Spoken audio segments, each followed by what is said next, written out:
ऐश्वर्या और उदय की शादी को 7 साल होने वाले थे।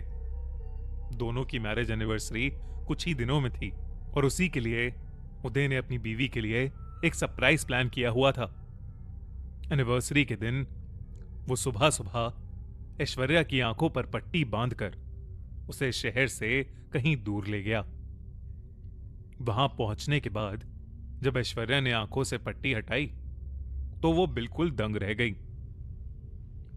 वो एक बहुत ही बड़े बंगले के सामने खड़ी थी जिस पर उसके और उदय के नाम का नेम प्लेट लगा था।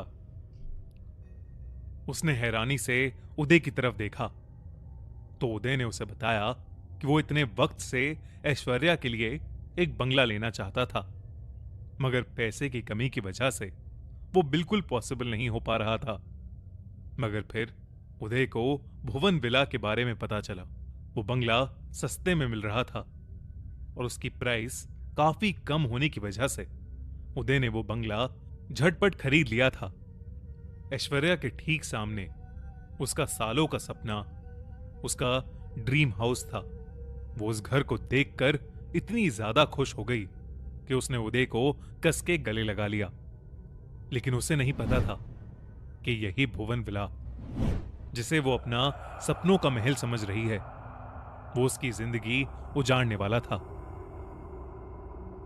उदय और ऐश्वर्या दोनों घर के अंदर चले गए।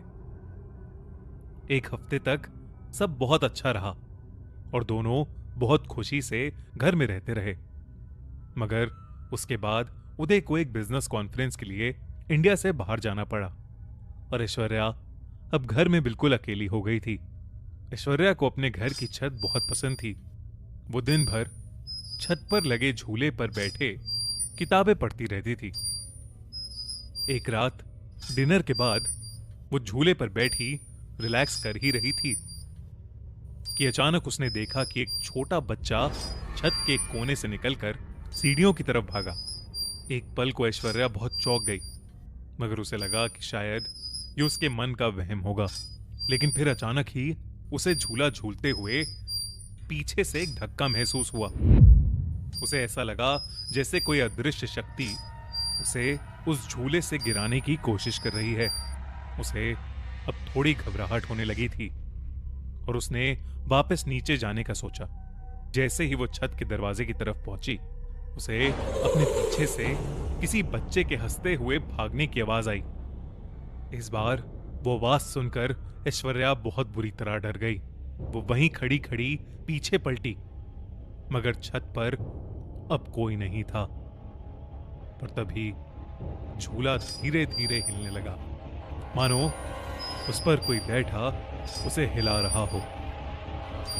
ये देखने के बाद ऐश्वर्या सीधा नीचे अपने बेडरूम में दौड़ी और उदय को फोन मिलाने लगी, लेकिन उदय ने फोन नहीं उठाया। ऐश्वर्या ने उदय को जब फिर से कॉल करने की कोशिश की तो फोन में आ रहा नेटवर्क ही चला गया। तभी उसके रूम का दरवाजा अपने आप खुला और दरवाजे के बाहर से एक छोटा बच्चा रूम में झांकने लगा। उस बच्चे का चेहरा बहुत ही डरावना था। उस लड़के के चेहरे पर उसकी आंखें नहीं थीं। पहले तो वो वहीं खड़ा एकटक ऐश्वर्या की तरफ मुस्कुराते हुए देखता रहा। ऐश्वर्या भी सहमी हुई उस बच्चे को देखे जा रही थी, लेकिन धीरे धीरे ऐश्वर्या के चेहरे से डर गायब हो गया था और अब उसके चेहरे पर वैसे ही एक मुस्कुराहट थी जैसे उस लड़के के चेहरे पर थी। ऐश्वर्या उसके वश में आ गई थी और जैसे ही वो लड़का वहां से गया, ऐश्वर्या भी उसके पीछे पीछे चली गई। वो लड़का उसे छत पर ले गया।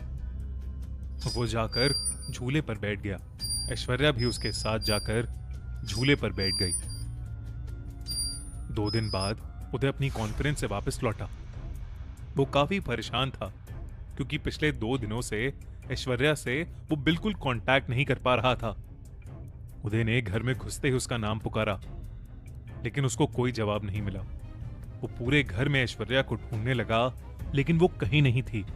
फिर जब वो ऐश्वर्या को ढूंढता हुआ छत पर आया तो उदय के पैरों तले जमीन खिसक गई। ऐश्वर्या की लाश झूले पर पड़ी थी। उसने खुद ही की नस काट कर अपनी जान दे दी थी। ऐश्वर्या के पास से उदय को एक फोटो भी मिली। उस फोटो में वही छोटा बच्चा था जो अपने पेरेंट्स के साथ खड़ा था। जब बाद में उदय ने वो तस्वीर उस आदमी को दिखाई जिससे उसने भुवन विला घर खरीदा था, तो उसने उदय को बताया कि वो बच्चा जिसका नाम भुवन था और एक वक्त पर भुवन ही उस घर का मालिक हुआ करता था, लेकिन भुवन की लालची मां ने उस घर को अपने नाम करने के लिए अपने ही बच्चे को छत से धक्का देकर मार दिया था। उदय को आज भी ऐश्वर्या को दिए हुए उस सरप्राइज का रिग्रेट होता है, मगर उसे भी क्या पता था कि भुवन विला और उनकी किस्मत किस तरीके से जुड़ी हुई थी। खैर, उसके बाद कुछ ही दिनों में उदय ने भुवन विला हमेशा हमेशा के लिए छोड़ दिया। लेकिन उसके बाद संजना और चेतन नाम का एक कपल भुवन विला में रहने आया।